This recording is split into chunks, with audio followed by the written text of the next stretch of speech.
si Yorme Isko Moreno Dumagoso.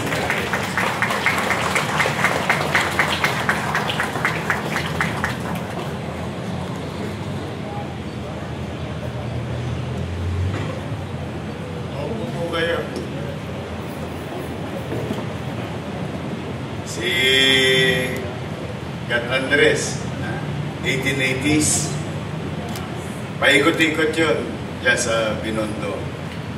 Tondo, Binondo, nung araw si Gat Andres. Ako naman, 1980s. 100 years, so. Just imagine, oo nga, no? Kasi nag-upisa akong maging basurero,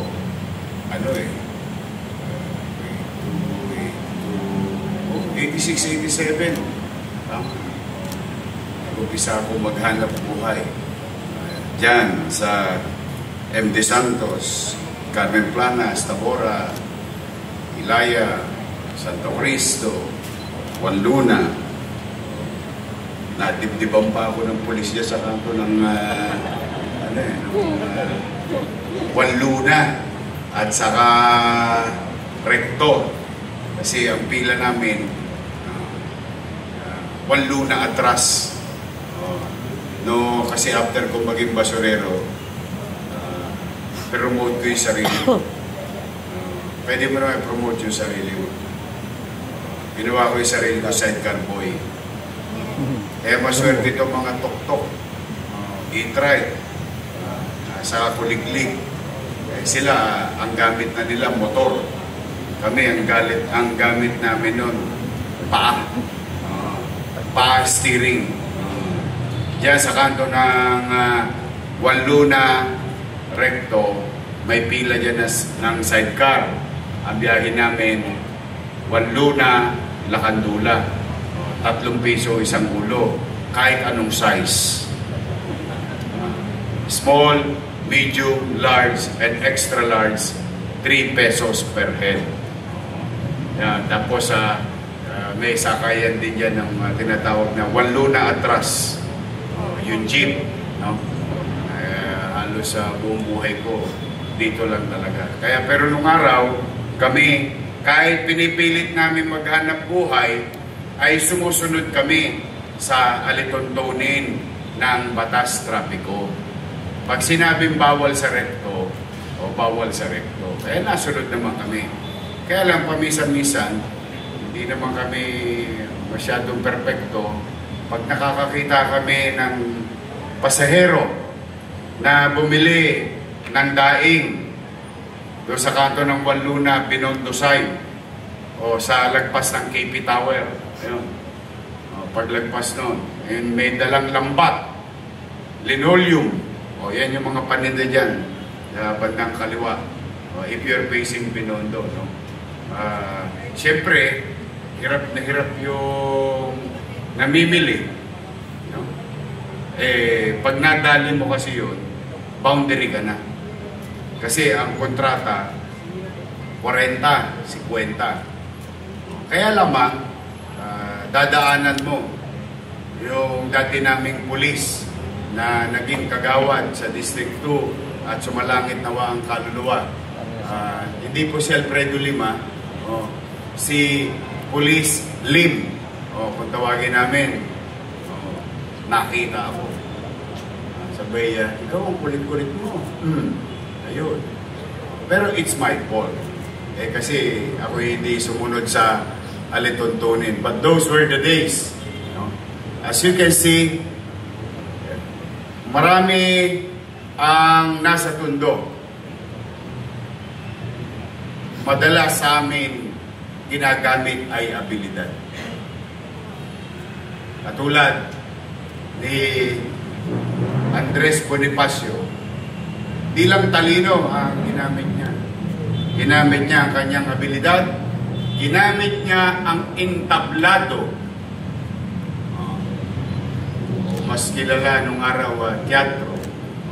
To communicate, to express yung kanyang desire and love for our people.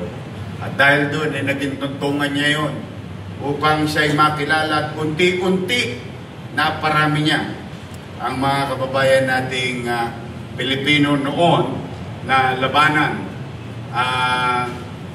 pamahalaang Espanya, the so-called government. No? At hanggang ngayon, yung dinanas ng ating mga bayani, at partikular na si Andres Bonifacio, nahirap upang ipaglaban lagi ang kapwa Pilipino, hanggang ngayon ay nararanasan natin sa kasalukuyan bilang mga Pilipino. Now, tulad na ang mga paalala sa atin, kaya kung bakit tayo nagkakaroon ng taunan ganitong programa upang ang mga nasa paligid, ang mga nakikinig, ang mga kabataan ay patuloy na mabigyan ng inspirasyon. Kahit na totoong dapat mong mahalin ang iyong sarili, mahalin ang iyong magulang, ngunit meron ka ring obligasyon na mahalin ang iyong bayan. Ang mga bayani, rebulto na yan, maaaring makita nyo yung bakal, semento, pintura, maaaring walang buhay. Ngunit habang sila ay dinadaanan natin, dapat nating isabuhay lagi ang mga paalala ng mga rebultong yan. Na ang pagmamahal sa bayan minsan, sukdulang kahit buhay mo, ialay mo. Ngunit, ang kasalukuyang panahon ay hindi ka naman lilimutin. Love your country and the people will immortalize you. Sabi nga ng ibang tao. Kaya, pagka misan-misan kinikipit balikat lang natin yung mga rebulto na yan, ay para bang nakalimutan na natin. Taas ang kamay na nakararamdam ng malaya ang buhay natin ngayon. And the simple answer to that, kung bakit tayo malaya, dahil sa isang katulad ni Andres Bonifacio. At marami pang bayani. Kaya huwag sana natin limutin, hindi lang sa loob ng silid-aralan, hindi lamang sa mga asignatura ng ating eskwela, kundi isang bilang mamamayan din na we, the people today, tayo, ng mga tao ngayon, ay utang natin sa kanila ang ating tinatamasang kalayaan sa ngayon. Ang tema ng kanilang pakikipaglaban, pang-aabuso, hindi makatwiran, at kalayaan. Hindi ba nararanasan din natin ang pang-aabuso ng ilan sa kasalukuyan? Kaya tayo'y talagang dapat na manawagan na papanagutin ang mga taong sukdulang ubusin ang kaban ng bayan. Dapat sila'y managot, hindi sa mata ng kamay o dahas ng tao, kundi sa mga umiiral na batas. Maaring may katotohanan paminsan-minsan, ang hirap makamit ng hustisya na siyang sinisigaw ngayon ng mga mamamayan. Hustisya, hustisya, hustisya para sa mamamayan dahil nilapastangan ang kaban ng bayan. Ngunit, lagi pa rin nating aalalahanin na may naitatag. Tayo ang nagtatag nito. Nagtatag tayo ng pamahalaan. At 3 bahagi ng pamahalang itinatag natin. Ekutibo, Judikatura, Legislatura. At yang mga bahagi ng pamahalaan ay patuloy na nandiyan. At manalangin tayo na nawa may mga tao pa sa pamahalaan na patuloy na mangangalaga na proteksyonan ang karapatan ng bawat Pilipino, bawat mamamayan.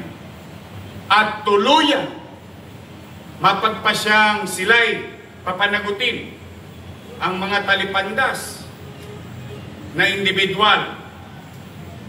Ang nakalulungkot, pamisa-misan, wag sana mangyari. Kung sino pa ang kusinero, siya pa ang walang kasalanan. Panis yung ulam. Kaya magsipag-ingat tayo sa mga taong lumalabas sa telebisyon na para bang nagpapakadaki-dakila at siya ba'y walang ginawa at siya lang ang natatanging walang ginawa, ngunit siya ang kusinero, siya ang arkitekto. Kaya po huwag tayong malilito sa ingay, sa gulo, sali-salitaan. Ganyan nagkagulo, napahamak si Bonifacio. Kundi dahil sa chismis, kundi dahil sa intriga. Malamang yung magkakapatid na Bonifacio o pamilya Bonifacio nabuhay at namatay ng mapayapa. Kaya magsisipag-ingat tayo na magturo-turo. Mag-iingat tayo sa nagtuturo. Dahil minsan, kapag nasa bangin na ang isang tao, nanghihila na to ng paa, ng may paa. Sino ang masasakripisyo? Yun. Yung mga taong yun. Na mga maya-maya lamang ay maaari papasok sa kani-kaniyang trabaho. Umaasa na sana pag-uwi nila may sweldo para may mapakain sila sa pamilya. Umaasa na makasasakay ng maayos at maaliwalas, makauwi ng maaga, makasama ang kanilang pamilya. Ordinaryong tao. Kaya matuto na tayo kung talagang mabisa. Sana nagtagumpay na tayo noong 86. Ngunit nasaan tayo ngayon? Ito pa rin. Ang tanong, ano ang solusyon? Maaaring hindi ko alam. Pero ang tanging solusyon, ang pinakatamang solusyon, ang taong bayan, matutong manuri ng mga susunod nilang ilalagay na leader ng kani-kaniyang distrito, ng kani-kaniyang syudad, ng probinsya, ng bansa. Nasa atin ang susi sa pagpili. Kaya sa inyong lahat dito, ngayon nakasama ng aming pamahalang lungsod ng Maynila, sa pribadong sektor, organisasyon, mga kusyal, at mga kaanak ni Andres Bonifacio at mga mamamayang nakikinig sa paligid. Huwag tayong mawawalan ng pag-asa.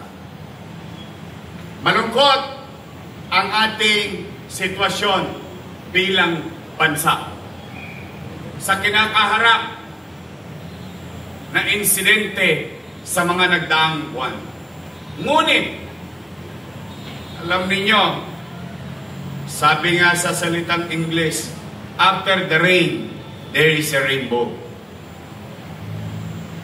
Patuloy tayo. Huwag niyong intindihin kung anong kulay ng mga politika na yan. Dahil yung mga politikong katulad namin, pagtapos ng eleksyon, bati-bati na yan. Ngayon, nagkakainggitan lang kung sino nga hawak sa kawali. Yan lang ang pulot dulo niyan ng mas marami. May ilang matino, pero mas marami. Na ang gusto lang nila ay kapangyarihan. Ang intindihin ninyo ay magsikap tayo. Salamat may gobyerno. Salamat may ospital. Salamat may doktor. Salamat may serbisyo. Salamat may kapanatagan. Salamat maaliwalas ang pamayanan. Ngunit, at the end of the day, it is only and only up to you. Sa'yo. Sa'yo aasa ang iyong mga anak. Ang iyong mahal sa buhay. Doon natin ituon ang ating damdamin, ang ating isipan, ang ating lakas. Ibuhos natin lahat. Na baka sakali yung mga nakaparirinig dyan na yung mga magulang na maaari isang anak ninyo ay sidecar boy, maaari isang anak ninyo ay basurero. Baka pagdating ng araw sa pagpupursigin ninyo, maging doktor, maging ininyero, maging abogado, maging profesional, o baka matsambahan pa natin katulad ng tsamba ko, maging mayor pa ng Maynila. Eh sino makapagsasabi? Sino makapag-uusga? Wala. Abay bakit? Nangyari sa akin eh. Eh di pwede rin mangyari sa mga anak ninyo. Hindi naman ako batang promig. Hindi ako bonakit. Amlang ang tinitira ko nung araw. But I am no special. My point is, maaaring mangyari din sa mga anak ninyo. So, bottom line, patuloy tayo magsingkap, maging masinop bilang individual para sa kinabukasan ng ating mga anak. Ang inisip ni Andres Bonifacio, tayo. Sino? Sino tayo ngayon? Tayo na mga anak. Tayong kapwa Pilipino. Kaya, ngayong tayong mga leader, departamento, konsehal, vice mayor, mayor. Now we were given an opportunity. Binigyan tayo ng pagkakataon ng taong bayan na sila'y paglingkuran. As like what the saying goes, said, many are called, but few are chosen. You were the chosen one. So be of service to the people.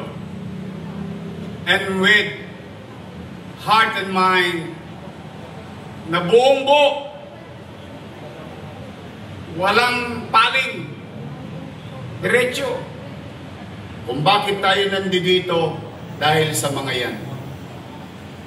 Yang mga nakatayo sa gilid, sa mga paligid. Dahil sa kanila, naluklok tayo sa kapangyarihan. At ang kapangyarihan, dalawang bagay lang ang pupuntahan. Gamitin sa tama at kapaki-pakinabang na pamamaraan sa kanyang mamamayan o sa personal lamang niyang kapritsyo at kapakinabangan. So you choose. You don't do the middle thing. There is no such thing. Kaya sana mga kapwa ko halal ng lungsod ng Maynila, umaasa sa atin ng tao. Itong pagkakataon na ito, mauubos din to. Mauubos ang pagkakataon na ito. Hindi ito panghabang buhay. Kaya ang hamon ko sa inyo ay katulad ng hamon ni Andres Bonifacio. Mag-iwan tayo ng bakas sa isang landas na matagumpay para sa mamamayan upang ang susunod na henerasyon ay may maayos na daang tutunguhin at maging gabay nila sa katagumpayan ng mga salin lahi natin.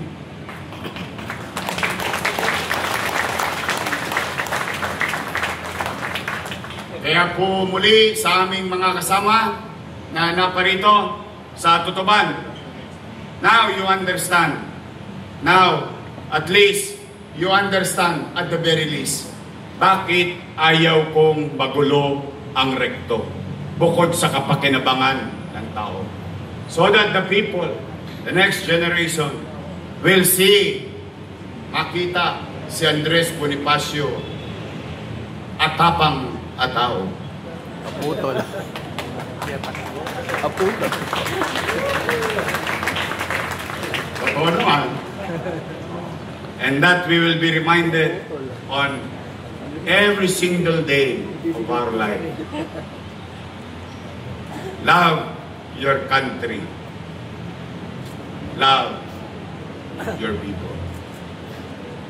Bilang panghuli, sayang naman, magpapasko na, mabati ko na kayo. Merry Christmas. Baka naman.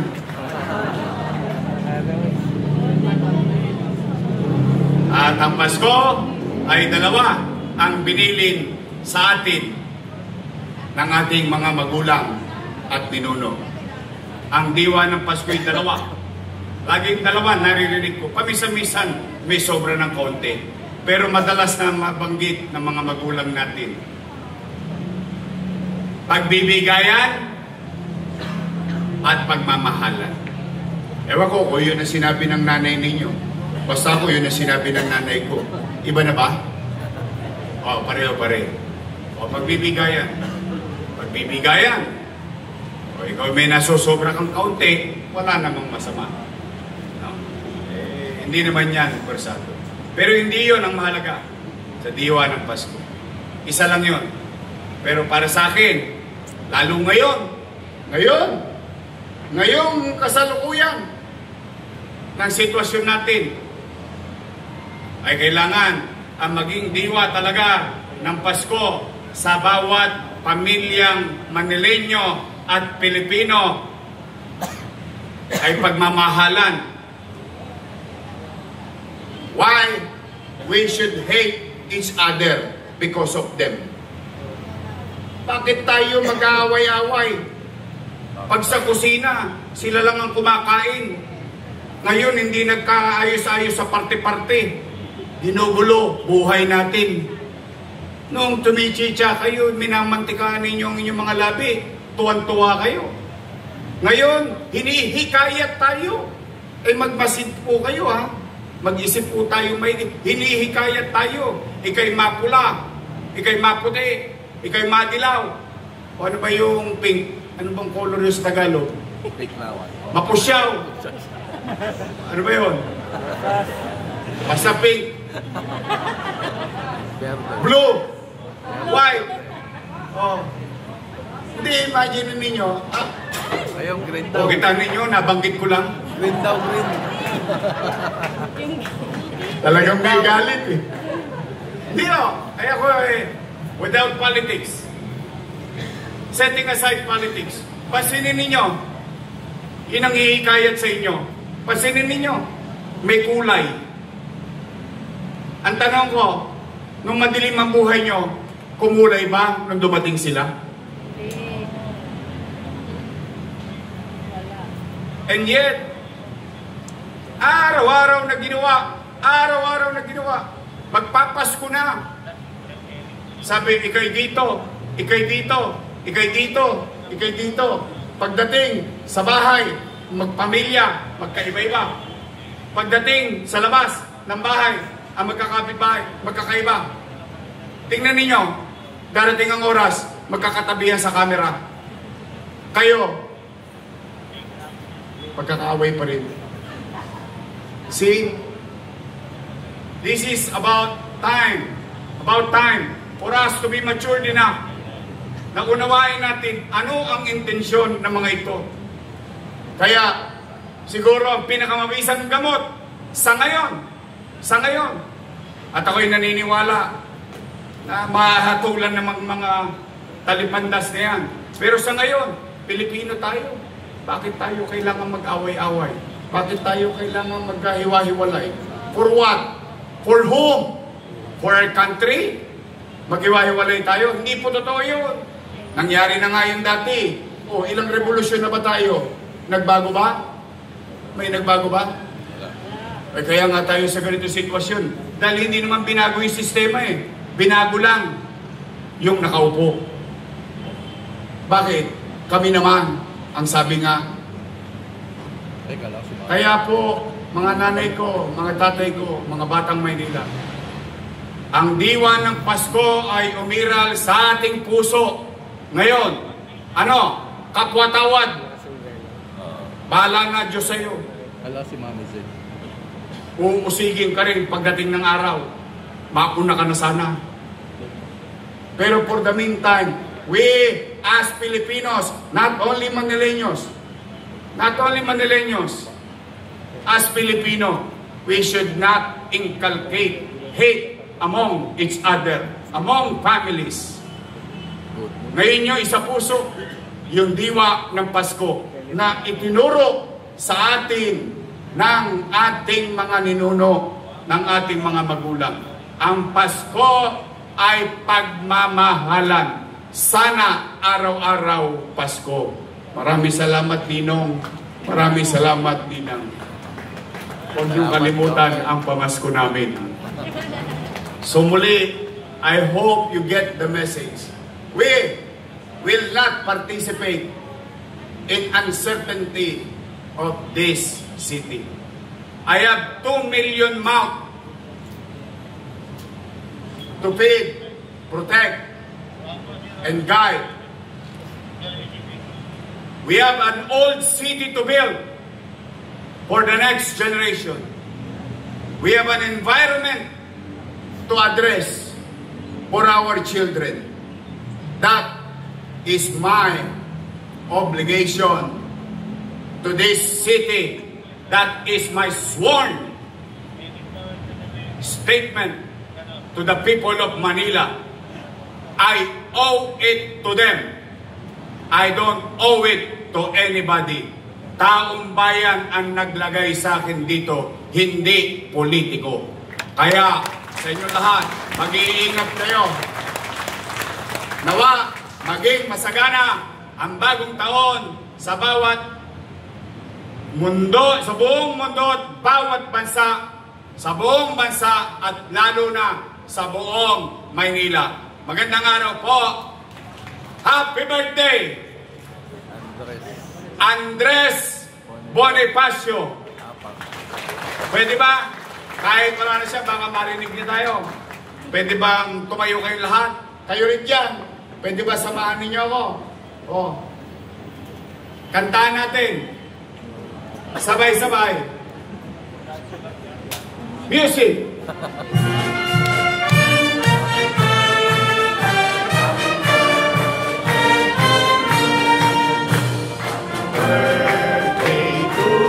Sesya na kayo, sintonado ako. Birthday to you.